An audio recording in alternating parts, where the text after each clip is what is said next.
You're listening to Blue Sky on CBC Radio 1, 102.5 FM in Regina, 94.1 FM in Saskatoon, and 540 AM across Saskatchewan. Or you can take the show wherever you go by downloading the CBC Listen app. It has been more than 2 years, if you can believe it, since the Freedom Convoy rolled across Canada en route to Ottawa. It started in protest to COVID-19 vaccine mandates, but over the last 2 years, the movement associated with the Freedom Convoy has evolved. There are pockets of Saskatchewan where there is still great support for the Freedom Convoy, and that includes Swift Current, the hometown of one of the convoy organizers, Chris Barber. On Saturday, there was a freedom rally at the Swift Current Stockade, raising money to pay the legal fees of Barber and others. And today on the show, we're going to look at the legacy of the Freedom Convoy. We're also going to look at the rise of right-of-center political parties like the Buffalo and Saskatchewan United Parties and the impact this is having on Saskatchewan party politics and policies. We'll hear from a couple of political watchers, but of course we want to hear from you. What are you seeing in your community? Has opposition to COVID-19 mandates changed your politics or those of your friends and family members? What about those relationships? And how do you see the threat of losing votes to far-right political parties affecting policies brought in by the Saskatchewan Party? You can call now, 1-800-716-2221, or email us, bluesky@cbc.ca. Now, I mentioned political watchers. Both of them have roots in Saskatchewan. One of them sitting next to me is Adam Hunter. He's in our Regina studio. He's our political affairs reporter. Welcome, Adam. Hi, Sam. And joining us from Ottawa, a former Saskatchewan reporter, David Fraser. He's been reporting on the Freedom Convoy for the last 2 years, and he's working on a bigger project on the subject. Welcome to Blue Sky, Dave. Thanks for having me. Nice to see you, Sam and Adam. Okay. You both have been following the Freedom Convoy and conservative politics in Saskatchewan closely, but not all our listeners are going to be up to speed on what's been going on. David, can you help catch people up? Yeah, sure. Told but not forgotten is what I like to say about the Freedom Convoy, at least here in Ottawa. We know that they left the city here, but we do continue to see a group. We call them, and they refer to themselves as the Wellington Street Regulars. This is a group of people who are often found in front of Parliament and the Parliament buildings here. It's anywhere between like a handful of people and 50, depending on the day or what's going on. So, for example, when there was the Freedom Convoy anniversary proper, they swelled into the hundreds. Beyond this, we have seen the Freedom Convoy protests sort of shift their focus to other grievances, notably against LGBTQI communities and gender theories. And as you mentioned off the top, we are seeing that a lot of the support is being based around certain locations. You mentioned the community of people in Swift Current. That event, some people traveled, I heard, up to 500 kilometers and farther away to attend. I spent a couple days in Medicine Hat with Tamara Leach, another one of the convoy organizers who's facing charges. We couldn't go 10, 15 minutes in the city without somebody coming up to her and thanking her. Here in Ottawa, there's a couple of pockets, notably a bikers church here that's very popular. All to say that there's a lot of protest activity that has continued, again, told but not forgotten, long after we've seen the Freedom Convoy leave proper here in Ottawa. So this has been going on for quite some time. Obviously, there was some legal issues, and that's why, in this case, the event was used as a bit of a fundraiser over the weekend. But Dave, how did this become your beat? Yeah, I never really imagined, 2 years after that I would still be covering this, but I was living downtown Ottawa during the convoy when it started. I was covering it. And if you'll remember, 2 years ago, the end of February was when Russia started the invasion of Ukraine. And I saw, particularly in the Ottawa newsroom, the mainstream shift, the focus shifting into this big international story. For me, there are so many unanswered questions. At that time, we were still waiting to see, what would be coming of the criminal charges from this. At that point, there hadn't really been any real digging into where the money, the millions of dollars that had been raised, had gone. We needed people to continue covering the court cases, and now the political and cultural impact of these protests. So it's kind of just been a ball that's kept falling down the hill for me in many ways. This topic, though, for so many has been really divisive, whether it's in political circles or in family members over the dinner table. How have you made connections to be able to tell the story in a fair and balanced way? Yeah, I think in general, I try to be a pretty disarming person and reporter when it comes to this stuff. And that's something that I've really tried to pump up, I suppose, in my Freedom Convoy coverage. It's obvious a lot of people associated with this movement, they don't like the CBC, they don't like mainstream media. I try to start those conversations by saying, hey, look, I'm trying to be part of the solution here. Sometimes that just means uh, allowing people to feel heard. I've, spent a lot of time being really patient, just hearing people out over the last couple of years, biting my tongue sometimes, trying to meet people where they are. So, for example, Tamara Leach, again, one of the people who's involved in organizing the convoy and facing criminal charges. I knew she was a smoker. Anybody who knows me from when I was in Saskatchewan, I'm an on-again, off-again smoker. I happened to be an off-again at the time, but I saw Tamara when she was going out for cigarette breaks, particularly during the federal inquiry into the Emergencies Act. It was the one time when she wasn't shielded by lawyers and other supporters. She was kind of off by herself. So I went up to her. I asked her for a lighter one day. We started talking about our roots, our families in Saskatchewan. I've got family in Alberta and Saskatchewan as she does. We kind of just talked about that, build a bit of rapport. And through building those friendly relationships with a lot of people associated with this movement, it opens up that space for me to be able to challenge them and have those more difficult conversations. Are you still smoking? No, I'm not. And Tamara, I should know, Tamara Leach is not either. She has since quit smoking. So thankfully now we just have our conversations just in the courtroom or wherever we happen to be. Okay, moving from Tamara Leach, what can you tell us about Chris Barber? Yeah, so I got to spend some time over the last few months during his criminal trial here in Ottawa, as well as during the Emergencies Act with Chris. I spent a day with him on his property in that Stewart Valley, Swift Current area.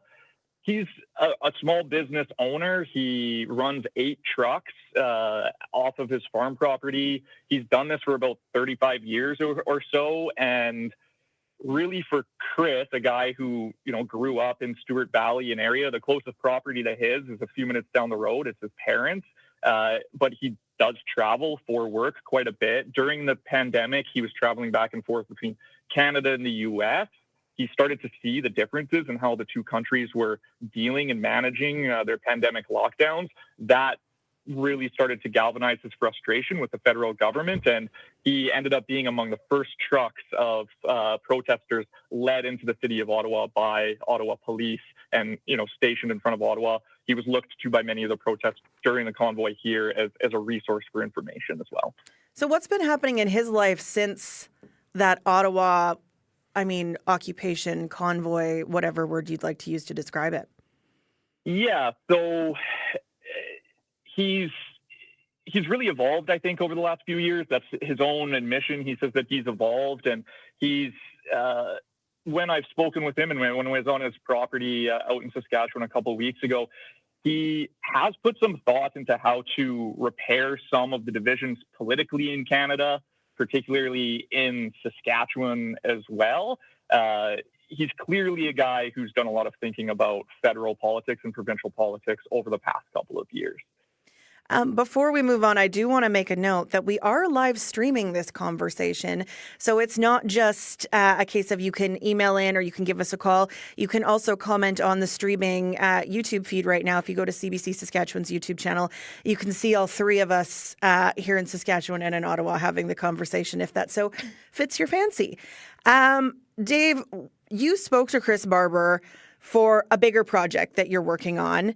And we do have some tape of that to play for our listeners today. But before we get to that, where did you and your colleague meet Chris, and what was the focus of this particular interview? Yeah, so as you mentioned, we're working on this bigger project about sort of the long tail end of the Freedom Convoy. We met him on his farm property just outside of Stewart Valley. That's about 30 minutes outside of Swift Current for folks in Saskatchewan listening as a reference point. We spent a lot of time talking about reconciliation, what that looks for him, his continued grievances with the federal government, and where he sees this broader freedom movement going. He also talked about how to repair the political divisions that we're seeing in Canada as well as in Saskatchewan. As I say, this is all part of a bigger project I'm working on, where I'm meeting and talking with people who were impacted by the convoy, either by residents in Ottawa or the people who were involved in supporting it. Okay, we have part of your interview where you ask Chris Barber about his involvement with politics in Saskatchewan. Let's take a listen. I speak with a couple different members of the Sask Party. Right, and this is what I was going to get to. I know that you have relations and past friendships and all like that. So. We talk politics. We talk the direction of the province. I'm just a small voice, of course. So, the October 2021 when the Saskatchewan government implemented the COVID vaccine passport, the Sask Party really lost my support there. And even in conversations with a meeting I was at last night with moving forward politically in the province, there needs to be somebody acknowledge the wrongs that was done throughout the last 3 years. And a lot of people are having a hard time moving past that. The fact that we can just forget that all this stuff happened, that you were okay entering that restaurant door, and at the table you were okay to sit without a mask on, but from when you got up to the table, or the fact that you went to the grocery store and if you followed the arrows properly, you didn't get COVID. There's a lot of questions, and I think government needs to be accountable for some of those things that happened in the last number of years. And until then, there's always going to be some hesitation there, some hurt feelings. I don't want to dwell on this too long, but I just want to ask one quick thing about Saskatchewan politics, because as you know, I love it. Mm-hmm. Do you see Nadine Wilson's party growing, like in opposition of a more right-wing party to the Sask Party in Saskatchewan? Are you getting that sentiment? Do you feel that? I see the people out there that feel that there's a need for that. I'm not necessarily for that. I don't think we need conservative parties fighting for conservative party acknowledgement. I think that just divides people further. I really like what Alberta's done with the Take Back Alberta movement to try and infiltrate the UPC, to try and elect change from within the government that's already there. And I really would support something like that in Saskatchewan. Having two different conservative parties fighting for the same notoriety isn't going to do anything for the province. I don't think personally. I would like to see change come from within our own government. Okay.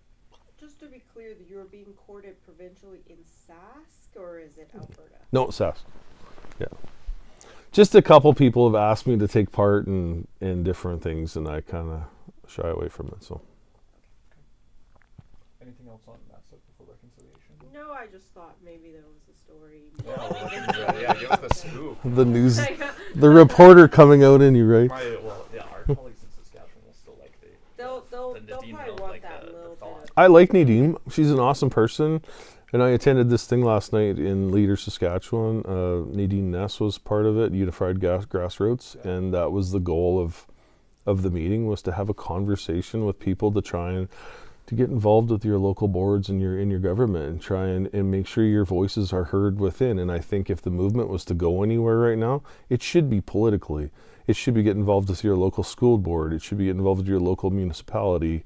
Get involved with your local community. Because obviously, driving to Ottawa like these people want to do every second month right now, to have another convoy, to have another protest, isn't going to accomplish anything, period. That was the voice of Chris Barber speaking with the CBC reporter David Fraser. David, listening back to that, like having those, it's funny as a reporter and doing interviews in the moment, asking those follow-up questions like, oh, is there a story there that you can tell me? But listening back to it now, what do you hear in that interaction between you, your colleague, and Chris Barber? Well, first, I hope you can hear my clear love and adoration for CBC Saskatchewan and politics in the province still. Look, it wasn't surprising, I suppose, to hear him talk about how he has been approached by political parties, the amount of people that they were able to motivate and get involved with the Freedom Convoy, the amount of money that they were able to raise. That's politically valuable, and it makes sense that political parties would recognize that and try to seize upon it.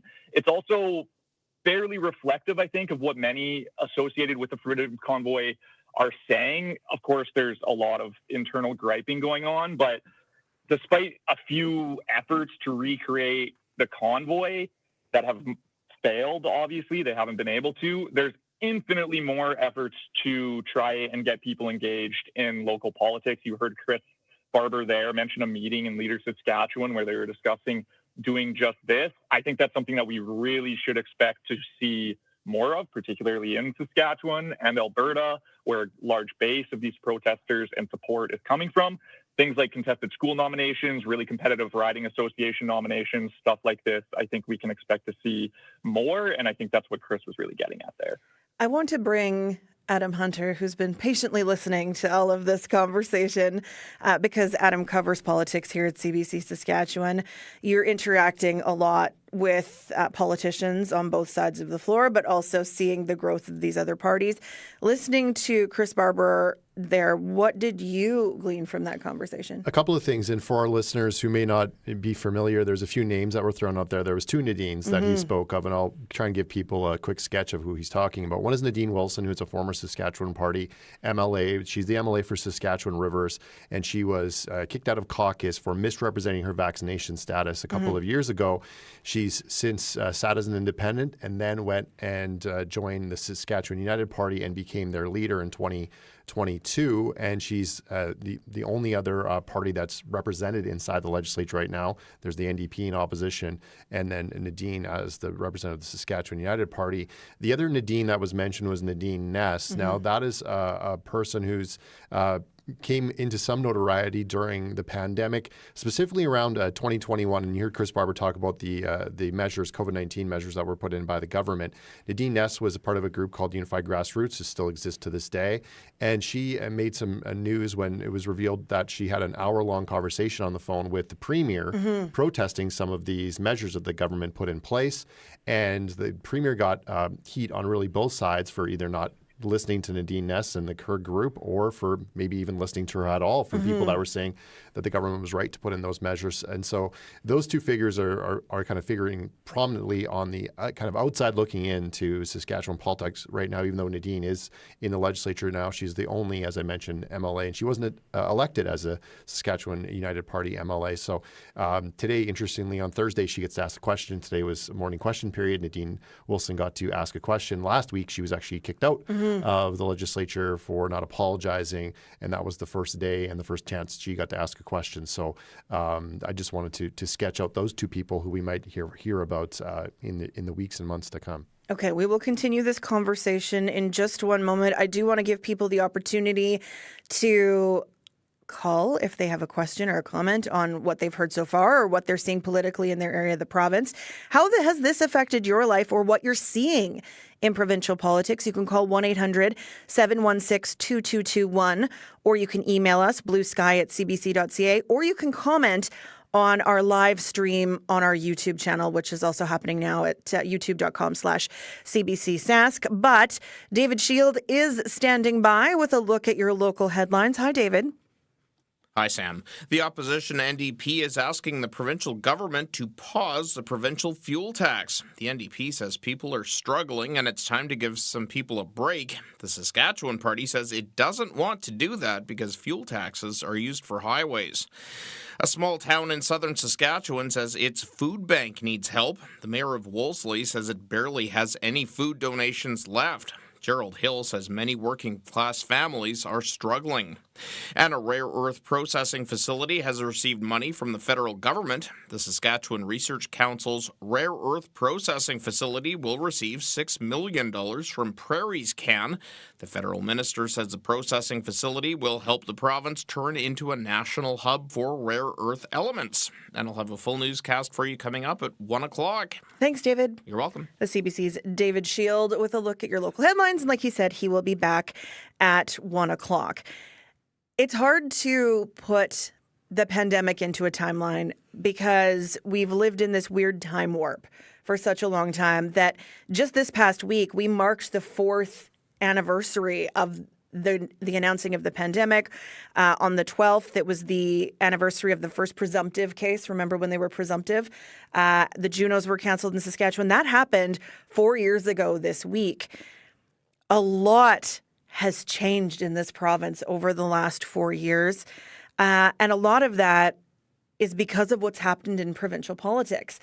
Adam Hunter has had the privilege of following this closely at the Saskatchewan legislature. And this is not just a Saskatchewan issue. This is something we've seen across the country. But following it closely here, how have you seen the climate change since that first presumptive case in 2020? Yeah, climate change, that's an interesting one. We can get into that. Probably not today, though, as well. I think the big thing is there have been a number of issues, and it's interesting that David pointed out the focus changed from some of the folks in the Freedom Convoy to go away from things that they were passionate about during the pandemic, like vaccine mandates and vaccine passports and things like that, onto issues around sexual education and LGBT2+S issues, which we saw come to the fore in Saskatchewan this summer. And perhaps the biggest splash, if you want to call it that the Saskatchewan United Party made was in a by-election in August when it finished second in Lumsden. And this was the same place where there was some materials left behind by the Planned Parenthood, who was doing a presentation at Lumsden High School. And that set off this big firestorm of controversy about sexual education in schools, what's being taught, what's not being taught, whether parents know, whether they don't know, and led to huge changes from the provincial government, one of which they kind of alluded to right afterwards, which was, hey, we're going to just pause these third-party groups coming in and we're going to review it. And then a month later, coming right after the by-election, when they still won in Lumsden, but it was a second-place finish from the United Party, and the Saskatchewan Party lost about 20 points in that by-election, to go, no, we're also going to go to more of a parental rights policy in schools and naming and names and pronouns and that sort of thing.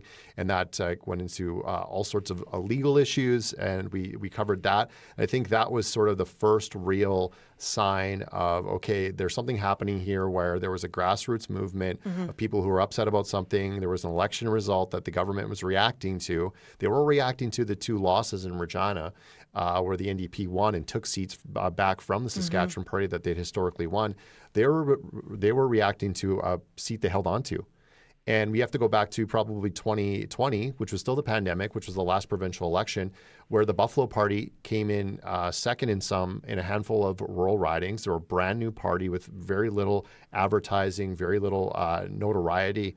And I think that surprised the government so much so that Premier Moe that night in his speech, and Sam, you and I were covering that and listening to his speech, he spoke to the voters and said, I hear you. And he wasn't speaking to the NDP voters. No. He was speaking to those voters, the disaffected Saskatchewan Party voters who were being courted by the Buffalo Party and now by the Saskatchewan United Party. And so I'm not sure how that's going to play out this year. We still have a ways to go. We're expecting a fall election. You never know with this government. But the Saskatchewan United Party is definitely organizing. They definitely have money. In the last 2022 is the last election sort of returns we have, or sort of political party returns we have. The Buffalo Party had more money than the Saskatchewan United Party, but they had just started in 2022. And I expect that to flip this year. But they both started from the same area, kind of upset on the right, disaffected with the government, upset about certain policies. And they're fighting over that pie. It's a small pie right now. And as Chris Barber said, there's kind of, I think, still a bit of a reckoning going on within people if they want to just leave what they know in the Saskatchewan Party and go to one of these new parties who are, in a lot of cases, a lot of their party platforms are a lot of the things the Saskatchewan Party has in their party platforms. So it's individual rights, it's firearms rights, it's improving healthcare, it's standing up to Ottawa. So those are a lot of things that they have in common. But it's going to come down to, I think, money and the message ultimately. I think what's interesting, though, too, and maybe, Dave, you can chime in on this being in Ottawa and seeing federal politics, but I'm curious how those messages change if there's a change in the federal government, and how you court that standing up to Ottawa, stick it to Trudeau argument that the Sask Party and these right parties have been using for such a long time if the Liberal Party is no longer the governing party in Ottawa. We have a couple callers on the line. and I want to include them in the conversation. So let's, if you do want to call in as you're hearing this conversation unfold, the number is 1-800-716-2221, or you can send us an email. I do have a couple emails to read as well at bluesky@cbc.ca. But first, we'll go to Cam and Pangman. Cam, you have a concern about private money. Yeah, I'm an American, and now I'm a Canadian also. And I've seen what's happened with the rise of Donald Trump, and even previous to that, the Republican Party in the States. And I see it starting to happen here as well, unfortunately. It seems to be this flood of dark money that's going to all the politicians, and it's a minority of people with a lot of influence that seem to want to override democratic politics and use their substantial amounts of money to influence politicians. The politicians seem to be chasing the money rather than actually representative of the voters and what the voters want. Dave, I'll let you maybe touch on that one, as we saw a number of Conservative politicians deliberately get to Ottawa to have photos taken with the people who were helping fund the convoy.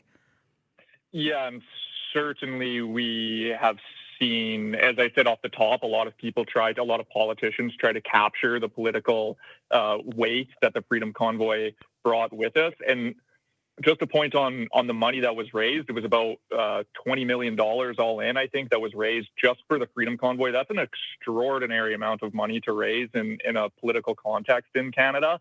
There was a forensic audit that was done on where the finances that were raised went. Most of it's actually sitting in an escrow account right now and the subject of a civil seizure. But to the point, I think it is a good one. We have seen a significant increase over the last few years in groups that have political motivations that aren't particularly tied to any one political party, that are doing things like hosting fundraisers, raising money, hosting events, things like this. I'm interested to hear Adam's perspective on what this looks like in Saskatchewan these days, because when I was there reporting, it was still the wild, wild west of political fundraising, and frankly, I haven't been paying much attention to it, but definitely a legitimate concern, I think, to be having at this time. Well, Adam, is it the wild, wild west? Dave and I are colleagues, and we used to work in the press gallery close together, so we're just playing off each other. I think Dave's right, and I know he's done stories on this in the past in Saskatchewan. Things haven't changed. There's been a lot of criticism over this. The opposition has said that they would change the campaign finance laws, that there would be limits. There wouldn't be out of province fundraising. You wouldn't be able to donate if you're a corporation in some cases, unions even. So that is definitely something that people are concerned about. I will say as well, like David talks about, that $20 million is staggering. It's a staggering figure. To give people an idea, in the last financial return, I think the NDP all told brought in $1 million. I was going to say, what's a normal amount for a fundraising campaign? And the Saskatchewan Party is more than that, but quite a bit more than that. But it's not, the $20 million is just a massive amount of money.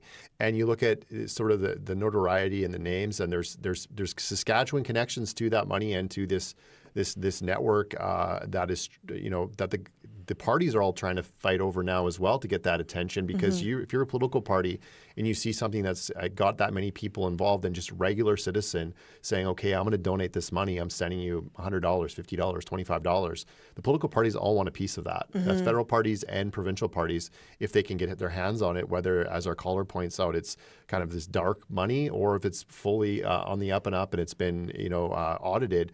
That they're all trying to get their hands on that, and that's eyeballs, attention, and ultimately money, because the parties, they want to stay in power. A lot of these decisions they make are to stay in power, and so one way to stay in power is to have more money than the other guy, and it's an advantage that the parties that can get more, especially in Saskatchewan, have over some of these grassroots parties who really they struggle because they're up against it right now. Sam, could I just make one more quick point on the money, just to highlight again the point that Adam and I are making here about the significance of how much money was raised. When I was in Medicine Hat with Tamara Leach, we were sitting there eating breakfast one morning, and a guy, totally unsolicited, walked up to her and gave her $100, $5 $20 bills. Yesterday, when I was at the courthouse, just standing on a break in the trial, I was standing talking to Chris Barber. A guy walked up to him and gave him a $100 bill. This stuff happens quite frequently. It's not nothing that Chris Barber can host a a fundraiser in rural Saskatchewan and raise, $35,000, $50,000. So again, to the point of this money being courted by politicians, Wow. it's a good one. Wow, that's something to watch. I imagine. How does it feel watching that happen, David? To me, that feels surreal. It is surreal. I'm incredibly used to it because, standing outside of the courthouse, for example, with Tamara during breaks, I've seen her given pieces of art as gifts. I saw a custom-made guitar given to her as a gift.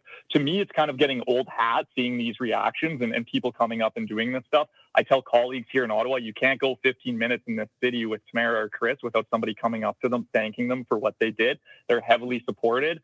I'm getting used to it, but I'll tell you, I was with colleagues and they were blown away that this was happening. Wow. We have another call. We have a few callers on the line that I'd like to get to. Michael's in Regina, and David, he has a question for you. Go ahead, Michael. Hey, David. Nice to see you again, hear you again. I have a question about your interviews with Barber. At one point, there was a connection between Brad Wall and him, and I'm just wondering if that's still, if there's still a tie-in with those two.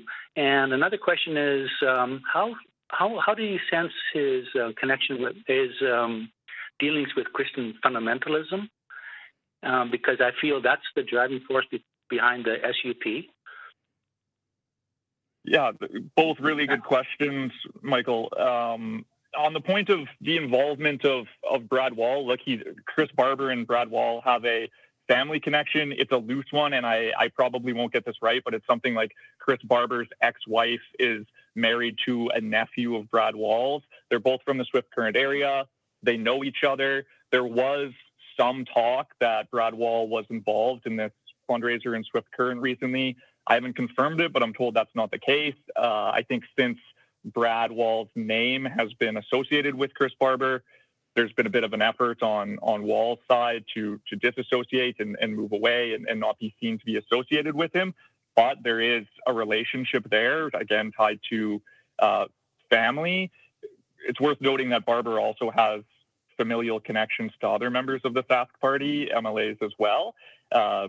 All goes back to Saskatchewan being not that big of a population, I suppose, in a way. But there's that. And then on the point of Christian fundamentalism, Chris is a fairly devout Christian from what I can tell in many ways. He attends church every Sunday when he can. There's the Capital City Bikers Church here, which is a Pentecostal evangelical church. It's really become a hub for convoy activity. Chris will be at the service tonight.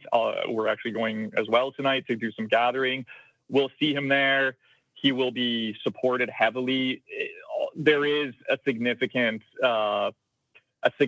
amount of Christian fundamentalism involved in the freedom movement, and Chris isn't entirely separated from that. Is probably the easiest way to explain it. And Christian fundamentalism and the SUP, what do you think? That I feel like Adam's probably better positioned to answer, if at all. I don't know of any specific ties between them, but that's not to say they wouldn't exist. Yeah, I think the easiest way to say that without just kind of putting a blanket statement on it is just to kind of look up the party platform of the Saskatchewan United Party, and one of their main things on there is parental involvement in the education system, parental rights, and their number one thing on their party platform is quote freedom and justice, that they'll restore freedom and justice to Saskatchewan and ensure that conscience rights are always respected. And so you can take that for what you think. There's some things that creep into questions you hear when Nadine Wilson does ask questions in question period, but there hasn't been sort of a blatant obvious connection. The obvious connection. I think there are when it comes to the parental rights stuff and having parents more involved in some of the sexual education things in schools, people make that link a lot. But I would just say that it's a kind of a complicated one because the United Party is trying to appeal to everyone, and specifically, I think eventually in areas where they can potentially win a seat. And we talked about Alberta earlier. There is something that happened in Alberta where the right was fractured, and the NDP won government. The right united, and the right went back into power. And so I think when we're hearing from Chris Barber talk about, well, I don't want to see the right kind of compete for the votes, that could be something where, you get an NDP government. That's not what people on the right want. I think there is that sort of fear out there of splitting that if you have too many of these parties and too much of a fracture on that side. That actually leads great into our next caller. Chris in Regina has a comment about the shift of the Sask party since Mo became premier. Chris, go ahead. Yes. So originally, I believe when the Sask Party was formed, it was kind of the remains of the Conservative Party after the Grant Devine fiasco, and some disaffected Liberal supporters, or Liberal people that basically didn't have much of a party left in Saskatchewan to be part of. And I think initially the party was a lot more moderate. I have really watched under Scott Moe's premiership. I think the party has moved substantially toward the right.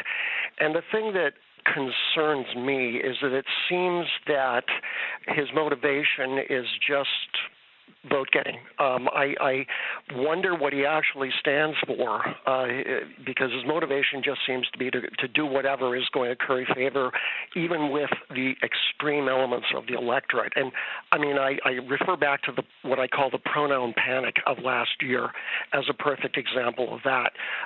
The Sask Party basically misrepresented the extent to which, people were supposedly writing and contacting them and complaining about this issue and raising it as an issue. They absolutely misrepresented the amount of public outcry on this issue.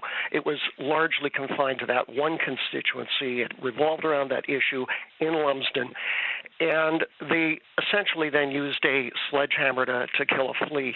And I'm concerned when a government overreacts in such a heavy-handed fashion, and I really worry about, what's going to be the future direction of politics in this province when you see that kind of thing going on. Adam, I think there's an opportunity here to talk about Murray Mandrake's column from earlier this week that talked about the FOI from Larissa Kurtz at the Leader Post and the number of letters that they actually got about the Planned Parenthood situation. And I believe the number was 67. Yeah, so there's a few different things happening here, and I really would point our listeners to the great journalism that Larissa did, and good shout out by you in the Leader Post, because they did have to pay for a lot of those documents and the FOI that, and I think there's a couple things. Even our Alex Kwan did an FOI and got the few emails or letters that were sent that were referenced during the court case, and that was about a dozen. There were many more letters, emails sent to the government in that period between midsummer to October, to the by-election and into October, and they were around specifically the issue in Lumsden and not wanting certain groups to do sexual education inside of schools, certain topics to be discussed, but also when it came down to the court case, and as our caller says, the government only, referenced, I think, a dozen or so letters. All of them had pretty much said, we want you to do what New Brunswick did, and New Brunswick had put in their own sort of naming and pronoun policy. But the education minister has said that, we got tens of thousands of emails. There's no evidence of that yet that we've seen, and despite lots of questions and from the opposition and from media saying, can you provide some of this? A lot of it's anecdotal. This person at the grocery store or the hockey rink came up to me and thanked me, and not that to dismiss that. If that's the case, that might. But that's not a letter. That's not a letter. It's a little different. And just to compare that to what's happening now with the teachers, is the STF is I think very purposely saying we've sent you over 100,000, like some crazy number. The Tell Them Tuesday campaign, yes, right? Of emails and letters to show, hey, if you're going to react to this policy and do this, you need to react to what we're saying, what our supporters are saying. If you're using the amount of letters or emails you're getting as reason to put in policy and to use the notwithstanding clause, which is something that was pretty remarkable for the government to do in this case. We have an email from Glenn, who's in Vanscoy. It says, the freedom rallies question government actions that impact individual choice. These rallies foster doubt and mistrust of our government. Restricting our government action to nothing more than a protection of private property seems to be the goal of the Freedom Campaign. Just imagine what a government reduced to not only protection of private property would look like. Maybe this means lower taxes for some, but it would also mean no social safety networks, no public health care, and much more inequality. In this extreme, it could mean that the rich would live in gated communities protected by force while the rest of us suffer. It's not a world I want to live in. Our governments aren't perfect, but we must make them better through our collective participation. We need an informed and engaged electorate. I view my taxes paid as an investment in my community. I condemn misuse of our tax dollars, but overall, we have much to be thankful for because we work together to protect our community despite some impact on individual rights. There's a balance to be struck here. After all, without a government and justice system to uphold our rights, these rights wouldn't exist.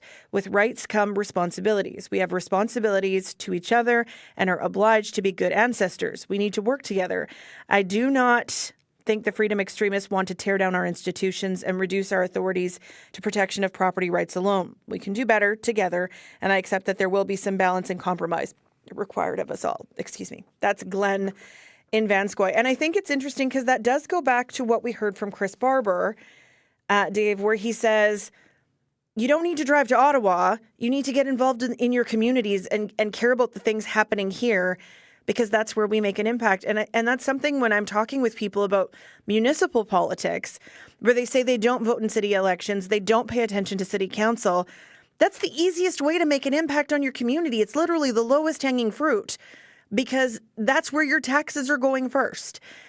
Is that something that you're hearing from people at all as you're out and about and engaging with Chris and with Tamara and stuff? Are you hearing from other people and how they're actually engaging in other ways? Yeah, without doubt, there's a huge effort. And I think Adam mentioned the by-election in Lumsden, I think, in Saskatchewan where there was, it was closer than I think a lot of us expected it to be in terms of the margins of where the UCP or the Saskatchewan United Party, ended up relative to the Sask Party. We will, without doubt, continue to see more people trying to engage in their local school boards. I know here in Ottawa, school board meetings have all of a sudden become, notable, almost must-watch events in some instances for us as members of the media, but also the general public. These are meetings that are bringing out 50 to 100, sometimes hundreds of people sitting in the gallery watching the proceedings that are, usually fairly mundane. It's school boards. It's usually not that entertaining, but without doubt, we're seeing more and more interest in this, and I expect we'll see more and more people vying for those types of roles. I know, Adam, we're seeing a lot of engagement on the teacher side of things because that's kind of the hot topic right now. But we also know that there are a lot of very unhappy healthcare workers in this province. How do the politicians, we're seeing a budget next week. There's no doubt going to be money for things involving health that will maybe make some of these people happy. But as we work towards an election, how do you upright the upset apple cart? Yeah, if you're looking at it from the Saskatchewan Party perspective, they are still maintaining sort of a healthy, if you look at the polling, popularity. But depending on what polls you're looking at, the NDP is kind of cutting into that. And we don't really have a good sense because a lot of the polls don't look into third parties. Right. So we don't really have a sense of, it's usually like, if the vote were today, would you vote for the Saskatchewan Party or the NDP? It doesn't give you another option. And in some communities in Saskatchewan, like we saw in Lumsden and like we saw in 2020 with the Buffalo Party, there are going to be potentially candidates who have a name, who have some money behind them, who may be going against a newcomer from the Saskatchewan Party because we are seeing a lot of turnover. So there could be some changes there. But as it gets to the budget, the government's been putting things out sort of in little dribs and drabs this week and last week. And the biggest sort of news was this deal with the SSBA that they're trying to put an end to the teacher strike. So that was one effort there. Money this week for nurse practitioners or discussion on that because that's something SARM had asked for, and the SARM convention is happening right now in about 5 minutes, actually. The Premier is going to speak at the SARM convention, and a lot of his speech is probably going to be budget hints. Yes. What's coming, what we're doing for you. And that is a huge, speaking of rural electorate who have a lot of sway in their communities, who are going to go back and say, hey, this is what we heard from the Saskatchewan Party. The Bear puts this afternoon. It's live streaming. If you can't make it down to SARM, if you're interested. A lot of those questions from those representatives, from those reeves and councillors are going to be maybe directly affecting what there is, a hyper-local, or they could be bigger picture things like stuff we're talking about today. And the government's going to listen to that. They're going to hear that because, and everyone needs to know this, and I say this all the time on shows, the map shows that the Saskatchewan Party just needs to win rural Saskatchewan. They don't have to worry about Regina or Saskatoon if they want to win government. Now, if they want a big majority and hold on to their majority, then obviously they have to win Regina, Saskatoon, hold on to Moose Jaw, PA, and those places. But their strength in their base and where they have the highest votes and the most numbers and the most support, and they get a lot of their money, is from rural Saskatchewan, from not the biggest centers.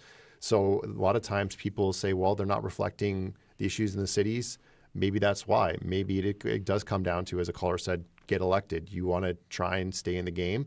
And guess what? This is an election year. So we're going to see goodies, even though the government doesn't have a lot of money.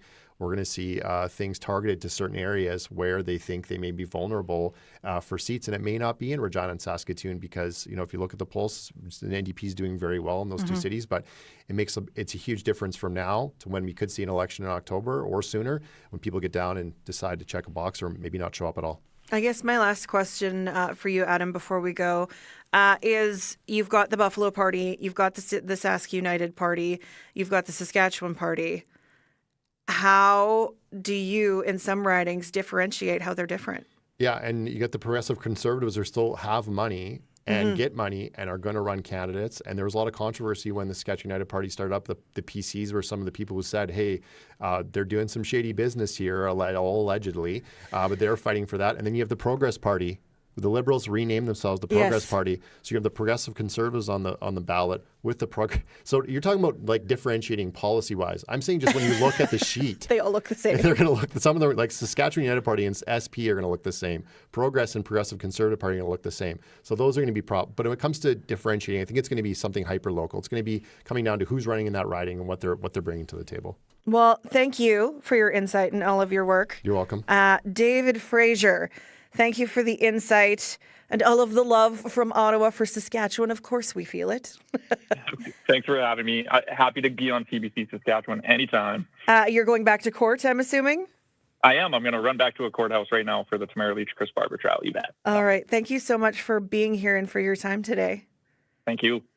That is our conversation on where we're at politically. There's so much more we could talk about. I feel like we could do a whole afternoon on all the different political parties, who's running, what's happening. But you know what? There's a budget coming, so we probably will have more of these. We will have more of these conversations as we roll through the budget next week. Tomorrow, as Adam mentioned, SARM's going on. Leaders across from rural Saskatchewan gathering in Regina right now for the annual convention. There's a lot to celebrate out there.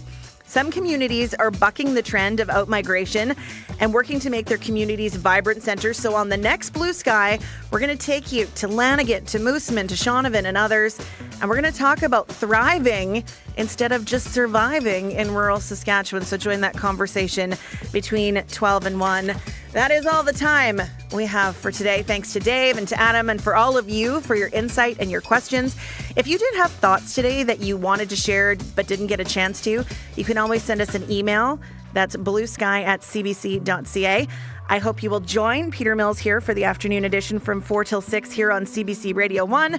And you can catch Ethan Williams tonight in my place, hosting the CBC Saskatchewan News at 6 on CBC TV. And if you missed the beginning of this conversation, head over to the CBC Saskatchewan YouTube channel. That's where you can stream this live conversation at any time, and also catch the CBC Saskatchewan News at 6 there as well. Thanks so much for listening. Have a lovely day.